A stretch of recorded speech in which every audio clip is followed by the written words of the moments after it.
Matapos mawala ng malay si Leon sa hapagkainan, dinala siya ni Rosvice sa kanyang silid at may balak siyang parusahan ito sa ibang paraan. Isinuot niya ang isang kaakit-akit na unipormeng pang-nurse at itinulak si Leon papunta sa kama. Dumampi ng mahigpit ang kanyang dibdib sa dibdib ni Leon habang dahan-daang umiindayog ang kanyang katawan. Hinawakan niya ang damit nito, unti-unting lumapit, at ulong, simulan na natin ang gamutan. Napakunot ang noo ni Leon. Nagngit-ngit siya sa galit at ramdam ang matinding pagkainis sa biglaang pag-atake ni Rosvice. Inabot ni Rosvice ang kanyang kamay at marahang hinaplos ang dibdib ni Leon, na para bang inaasar siya. Dinilaan niya ang kanyang labi at tinitigan siya ng may interes, tulad ng isang mabangis na hayop na nakamasid sa kanyang biktima. Sabi niya, "Punatin mo ang damit mo." Nang makita ni Leon ang kasuotan ni Rosvice, agad namula ang kanyang mukha. Alam na alam niya kung anong kakaibang bagay ang balak nitong gawin sa kanya. Gayunpaman, ayaw niyang sundin ang utos.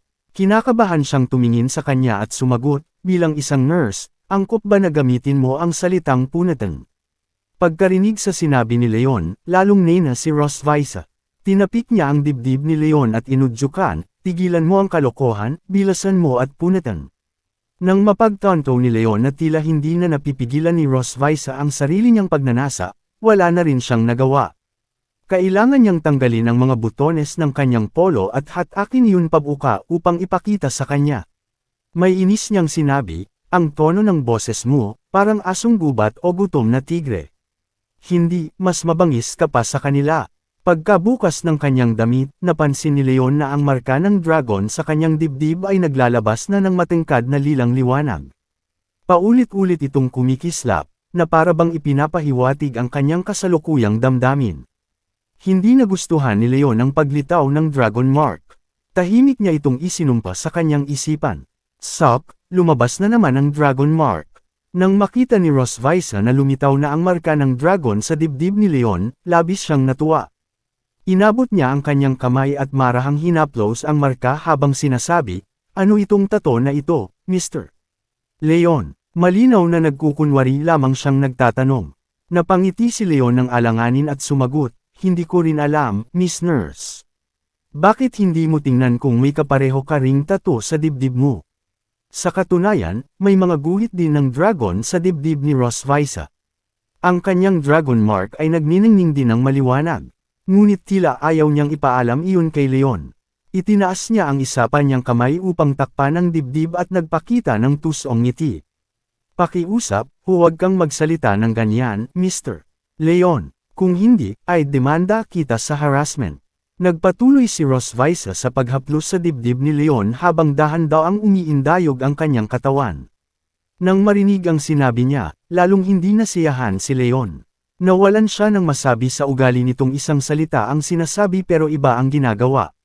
Habang nagpupumiglas, malakas niyang sinabi, "Sino ba ang taong nakaupo sa ibabaw ko, nakamaikling palda, at ako pa ang inuutusang punatan ang damit ko?" Abnormal na nurse. Walang pakialam si Rosvice sa pagtutol ni Leon. Ngumiti siya at sinabi, "Huwag kang gagalaw. Susuriin kitang mabuti." Pagkatapos, naghanda siyang magsagawa ng pisikal na pagsusuri at parusahan siya dahil sa mga dati nitong negatibong komento tungkol sa sulamangkang apoy. Labis na kinabahan si Leon sa paglapit ni Rosvice. Wala siyang magawa kundi sumunod na lamang sa kanyang mga utos. Sa sandaling iyon, tila may naramdaman si Rosvice. Nanlaki ang kanyang mga mata at biglang natigilan ang kanyang mukha. Bigla niyang iniwan ang katawan ni Leon, agad bumaba sa kama, at nagmamadaling tumakbo papunta sa banyo. Tinakpan niya ang kanyang bibig na parang masusuka. Malinaw niyang naramdaman na may kakaiba sa kanyang katawan. Nagtaka si Leon sa bigla at hindi pangkaraniwang kilos ni Rosvice. Umangat siya at tumingin patungo sa banyo. Hindi niya alam kung ano ang nangyari sa kanya. Pagpasok sa banyo, kumapit si Rosvice sa lababo gamit ang dalawang kamay at pilit na nagsuka. Ngunit wala naman siyang nailabas. Ilang beses siyang naduwal, pero wala pa ring lumabas. Hindi rin mukhang dahil sa nakain ang kanyang nararamdaman. Napakunot ng noo si Rosvice habang nakatingin sa lababo, litong-lito sa nangyayari.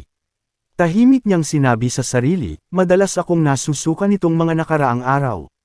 Kaya ba ito?" Naalala niyang ilang ulit na ring nangyari iyon kamakailan. Batay sa dalas ng kanyang pagduduwal at sa kalagayan ng kanyang tiyan, iisa lamang ang sitwasyong pumapasok sa kanyang isip na tumutugma sa ganitong reaksyon. Matapos manatili sandali sa banyo, napansin ni Rosvisa na hamupa na ang kanyang pagduduwal. Samandal siya sa pader at dahan-daang lumabas. Sa oras na iyon, nakaupo na si Leon sa kama. Hindi niya inasahan na si Rosvisa ay makakaranas din ng ganoong hindi inaasahang pangyayari, kaya't nakaramdam siya ng kakaibang aliw. Inkross niya ang kanyang mga braso sa dibdib at ngumiti. Biro niyang sinabi, "Miss Nurse, anong nangyari sa'yo? Hindi ba kayang gamutin ng isang doktor ang sarili niya?" Galit na galit si Rosvisa sa mga sinabi ni Leon. Masama ang tingin niya rito, worry binabalaan siyang huwag nang magsalita pa. Biglang may napansin si Leon. Naalala niya na nitong mga nakaraang araw ay palaging walang ganang kumain si Rosvisa. Kanina lang, nakita rin niya itong paulit-ulit na sumusuka sa banyo. Iisa lang ang sitwasyong pumapasok sa isip niya na lubos na tumutugma sa kalagayan nito ngayon. Bahagya siyang nanlaki ang mga mata at tumingin sa kanya, saka diretsahang sinabi ang hinala. "Ah, buntis ka ba?" Ayaw tanggapin ni Rosvisa ang posibilidad na buntis siya. Mariin siyang umiling, buong lakas na tinututulan ang sinabi ni Leon. "Imposible, talagang imposible. Sa tuwing may nangyayari, palagi akong gumagamit ng mga hakbang sa pag-iingat. Hindi ako maaaring mabuntis." Medyo nawala ng masabi si Leon sa naging reaksyon niya. Nagduda siya sa tinutukoy nitong mga hakbang sa pag-iingat. "Sigurado ka bang 100% ang bisa niyan?" Ipinaliwanag ni Rosvisa kay Leon na iyon ay isang uri ng purification magic. Kapag ginamit sa loob ng 24 na oras, sinisigurado nitong hindi mabubuntis ang isang miyembro ng Dragon Clan. Isa itong mahika na may 99.9% tagumpay. Naalala niya na tuwing pinaparusahan niya si Leon, palagi niyang ginagamit ang mahikang ito upang linisin ang kanyang sinapupunan. Ang lilang liwanag na kumikislap sa bahaging iyon ang patunay na matagumpay ang kanyang ginawang mahika. Ang purification magic na ito ang nagsisilbing kontraseptibong mahika ng Dragon Clan at itinuturing na ganap na ligtas. Hanggat ginagamit ito ng mga dragon, maiiwasan ang mga hindi inaasahang pangyayari. Ngunit may napansin pa ring problema si Leon. May natitira pa ring 0.1% posibilidad. Nagpatuloy si Rosvisa sa pagpapaliwanag. Ang 99.9% ay konserbatibong datos lang. Sa libu-libong taon ng pagpaparami ng Dragon Clan, wala pang kahit isang beses na nagkaroon ng ganitong exception. Kaya masasabi na halos imposible talagang may mangyaring hindi inaasahan. Sa madaling salita, basta't tama ang paggamit ng purification magic, halos walang tsansang magkaroon ng aksidente. Galit na tumalikod si Rosvisa, halatang ayaw niyang tanggapin ang sinabi ni Leon. Palagi naman niyang ginagamit ang mahika sa tamang oras, kaya sigurado siyang hindi ito tungkol sa pagbubuntis. Habang isinasara ni Leon ang kanyang damit, sinabi niya, "Kung ganoon ka kasigurado, bakit hindi ka muna magpa-test?" Nagpatuloy siya, "Kung hindi, patuloy ka lang pahihirapan ng mga kakaibang sintomas na yan. Hindi ka rin mapalagay, hindi ba?" Lumingon si Rosvisa at tumingin kay Leon, halatang nag-aalinlangan sa mungkahi niya. Tumingin si Leon kay Rosvisa nang may tapat na ekspresyon at sinabi, "Anuman ang maging resulta, haharapin ko ito kasama ka. Kung talagang buntis ka, pananagutan ko rin iyon. Hindi kita hahayaang mag-isa sa ganitong sitwasyon." Matapos marinig ang mga salita ni Leon, bahagyang ibinaban ni Rosvisa ang kanyang ulo at marahang hinaplos ang kanyang tiyan. Kahit ayaw pa rin niyang harapin ang posibleng resulta, ang mga kakaibang pagbabago sa kanyang katawan nitong mga nakaraang araw ay nagdulot na rin ng pagdududa sa kanya. Dahil iminungkahi na ito ni Leon, wala na rin siyang masyadong dahilan para mag-atubili pa. Matapos mag-isip sandali, mariin niyang inapakan ang sahig na parang nakapagdesisyon na. Naglakad siya papunta sa sala at sinabi kay Leon, "Sige, sandali lang." Lumapit siya sa isang cabinet, binuksan ang drawer, at naghanap ng ekstrang gamit para sa pregnancy test. Pagkatapos, pumasok siya sa banyo at nagpalit ng unipormeng pang-nurse ng pang-araw-araw na damit. Ginamit niya ang isang ekstrang test stick upang suriin ang kanyang katawan. Pagkalipas ng 10 minuto, lumabas na ang resulta.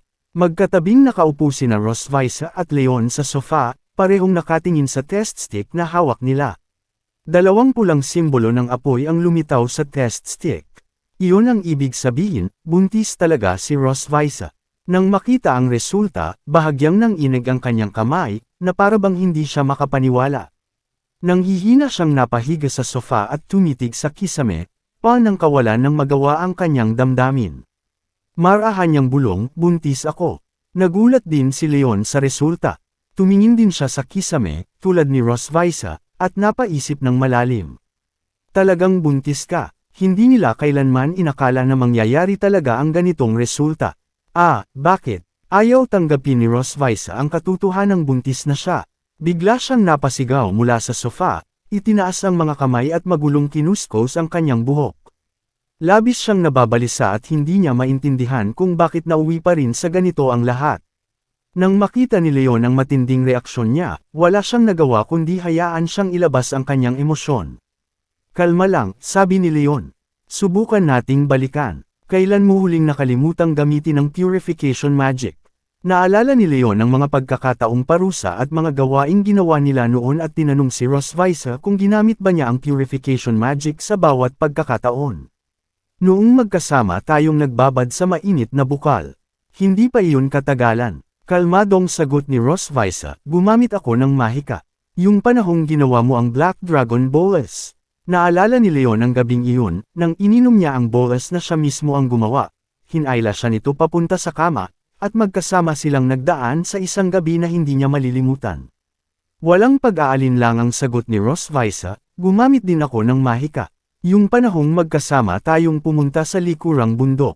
Naalala ni Leon na iyon ang panahon na hindi pa ganap na nakakabawi ang katawan ni Rosvice. Dinala niya ito sa likurang bundok ng Silver Dragon Castle at doon siya pinatawan ng mabigat na parusa, bilang pagganti sa mga ginawa nito sa kanya noon. Gayunpaman, pareho pa rin ang sagot ni Rosvice tulad ng nauna, gumamit ako ng mahika pagkagising ko kinabukasan. Dahil palagi namang naaalala ni Rosvice na gamitin ang purification magic, tila malabong mangyari ang ganitong hindi inaasahang sitwasyon. Maingat na binalikan ni Leon sa isip ang lahat ng nangyari kamakailan. Bigla, may naalala siya, may isang araw na posibleng hindi nagamit ni Rosvice ang purification magic. Bahagya niyang tinapik ang sariling noo at sinabi, alam ko na. Noong ginamit mo ang blood curse, 3 araw kang nakatulog. Pagkatapos mong gamitin ang blood curse, nawalan ka ng malay. Habang wala kang malay, hindi mo nagamit ang purification magic sa tamang oras. Doon nagmula ang nangyari ngayon. Matapos marinig ang paliwanag ni Leon, lalo pang nagalit si Rosvice. Bigla siyang tumalikod, hinawakan ang kwelyo ng damit ni Leon, at marahas siyang inalog. Galit niyang sinabi, ikaw ang may kasalanan nito. Para sa kanya, ang pagbubuntis niya ngayon ay bunga ng lahat ng ginawa ni Leon. Sa sandaling iyon, hindi napigilan ni Leon si Rosvice sa pagbuhos ng kanyang galit. Parang laruan siyang inalog habang sumasagot, pero may kasalanan ka rin. Hindi pumayag si Rosvice, kung hindi mo ginamit iyon sa akin sa dungeon, magagamit ko ba iyon sa iyo? Hindi rin pumayag si Leon. Kung hindi ko iyon ginamit, namatay na sana ako sa dungeon. Kahit ibuntun pa ni Rosvice kay Leon ang lahat ng sisi, hindi na mababago ang nangyari. Mahigpit niyang niyakap ang kanyang mga tuhod at tahimik na napaupo sa sofa, ng pagkadismaya. Hindi siya makapaniwala na darating ang araw na siya mismo ay mabibigo. Mahina niyang bulong, bakit nangyari ito? Ako mismo ay pumalpak. Nang makita ni Leon ang lungkot sa mukha ni Rosvice, marahan siyang napabuntong hininga. Hindi rin niya inakala na haantong talaga sa ganito ang lahat. Inabot niya ang kanyang kamay, marahang tinapik ang balikat nito, at inalaw siya. Nangyari na ang nangyari. Wala nang silbi ang pagsisisi ngayon. Ang mahalaga, pagtuunan muna natin ng pansin ang pag-aalaga sa dinadala mo. Bahagyang itinaas ni Rosvice ang kanyang ulo at tumingin kay Leon, na para bang may naunawaan siya. Alam ni Leon, mula sa kapatid ni Rosvice, na noon ay mag-isa nitong hinarap ang matinding pressure sa panahon ng unang pagbubuntis. Kaya alam niyang ganoon din ang mararamdaman niya ngayong muli niyang narinig ang balitang ito. Tumingin siya rito ng buong katapatan at sinabi, alam ko na noong una mong pagbubuntis, Mag-isa mong hinarap ang mga pagbabago sa katawan at emosyon. Normal lang na makaramdam ka ng takot at pagkalito. Pero ngayon, iba na ito. Sa pagkakataong ito, sasamahan talaga kita hanggang sa huli. Inabot ni Leon ang kamay ni Rosviza at mahigpit itong hinawakan, buong seryosong ipinangako iyon sa kanya. Dahil hindi siya nakasama noong una nitong pagbubuntis, babawiin niya ngayon ang pagsisising na iwan niya noon. Wala akong karanasan dati, pero simula ngayon, pag-aaralan ko ng mabuti kung paano aalagaan ang dinadala mo. Sa sobrang tapat ng mga salitang iyon ni Leon, bahagyang nanlaki ang mga mata ni Rosviza at labis siyang naantig. Namula ang kanyang pisngi sa hiya. Hindi niya inaasahang haharapin ni Leon ang bigat at bulong ito kasama niya. Ibinawi ni Rosviza ang tingin at tumingin sa gilid, ayaw munang tumitig kay Leon upang hindi mapansin ang kanyang nararamdaman. Medyo nauutol niyang sinabi, ipapaliwanag ko muna sa iyo ang mga dapat tandaan habang buntis. Bahagya siyang yumuko, ipinatong ang mga kamay sa kanyang mga tuhod, at seryosong ibinahagi kay Leon ang mga posibleng maranasan niya sa panahon ng pagbubuntis. Sa Dragon Clan, madalas may kasamang kawalan ng gana sa pagkain, antok, at pagiging irritable ang pagbubuntis. Kung sakaling, magalit ako sa iyo, kailangan mo akong pagtiisan, okay? Pagkarinig niyon, inisip ni Leon na tila madalas na rin naman niyang nararanasan ang mga ganoong sitwasyon araw-araw. Mahina siyang sumagot, kailan ba kita hindi pinagtiisan? Lalong nena si Rosviza sa sinabi niya, huwag kang makipagtalo sa akin. Kapag buntis, laging nauuna ang nanay, malinaw. Nang makitang galit na galit siya, agad na sumagot si Leon, oo, mahal na Reyna. Natuwa si Rosviza sa mabilis niyang sagot. Ngumiti siya at sinabi, ayos. Mabuti at may ganyan kang kamalayan. Nang mapansin ni Leon na tila hamupa na ang galit ni Rosviza, saka lang siya nakahinga ng maluwag. Pagkatapos nito, ipinagpatuloy pa ni Rosviza ang pagpapaliwanag ng iba pang mga bagay na kailangan niyang pag-ingatan habang buntis. Sa gabing iyon, muling nabalot ng katahimikan ang Silver Dragon Castle.